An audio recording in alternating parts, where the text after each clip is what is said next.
никога не съм бил от готините деца в училище. Или поне никога не съм се чувствал като готино дете в училище. Някои от старите ми съученици могат да кажат точно обратното за мен. В смисъл, че са ме виждали по много готин начин, но много се съмнявам. Първото, което е, никога не съм бил част от готината групичка. Нали знаете как в училище има различни видове групички? Едни са смотани, в кавички, едни са готини, пак в кавички, други са като зубари, трети са яките момичета, другото са футболистите.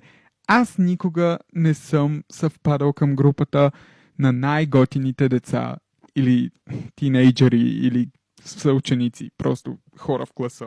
Може би е имал няколко редки случая, в които съм бил в такава групичка, обаче винаги съм бил пак в кавички смотаният от тази група и никога не съм се вписвал толкова добре, или поне никога не съм се чувствал, все едно се вписвам. Абе, да си го кажа честно, цял живот съм се чувствал смотан. Не знам дали е защото са ми го повтаряли доста често в училище или е просто някакво вътрешно чувство за недостатъчност, но е факт, че и до ден днешен си се чувствам смотан.